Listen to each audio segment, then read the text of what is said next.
ပြည်ပမှာအလုပ်လုပ်ရင်တော့ခင်ဗျအနှိမ်ခံရမှာပဲမန်နေဂျာပဲလုပ်လို့စပွဲလုပ်ပဲလုပ်လို့သူတို့နိုင်ငံသားမဟုတ်တဲ့ခင်ဗျကိုနှိမ်မှာပဲသူတို့နိုင်ငံသားတွေမလုပ်ချင်တဲ့အလုပ်တွေမလုပ်နိုင်တဲ့အလုပ်တွေကိုပဲခင်ဗျကိုခိုင်းမှာဘယ်လောက်ပဲစူးစမ်းမမြင်ရတဲ့ glass ceiling ဆိုတာရှိပြီးသားနောက်ဆုံးအဲ့နိုင်ငံမှာ PR ရသွားမယ် citizen ဖြစ်သွားမယ်ဆိုရင်တော့မှလူမျိုးမတူလို့ဆိုပြီးတော့နှိမ့်ချဆက်ဆံအောင်ပါပဲဟာဒါဆိုရင်လူမျိုးပေါင်းစုံနေထိုင်တဲ့စင်ကာပူလိုနိုင်ငံမျိုးမှာရောဆိုလို့ရှိရင်လေအဲ့ဒီမှာလေ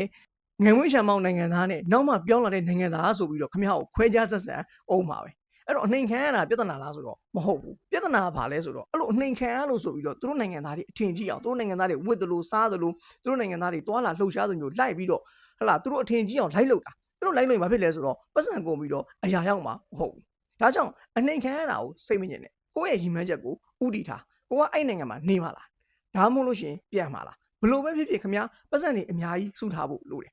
ငွေကြေးအရာပညာအရာအတိုင်းအတာတစ်ခုရောက်သွားတဲ့အချိန်မှာခင်ဗျာပတ်ဝန်းကျင်ကောင်းတစ်ခုကိုရောက်သွားပြီးတော့အဲ့လိုပတ်ဝန်းကျင်ကောင်းတွေမှာကနှိမ်တာကနေတယ်ဒါကြောင့်အနှိမ်ခံရမှာကိုမစိုးရိမ်နဲ့စိတ်လည်းမပြည့်နဲ့အနှိမ်ခံရလို့ဆိုပြီးကိုယ့်ရဲ့ရည်မှန်းချက်မပြောက်စေနဲ့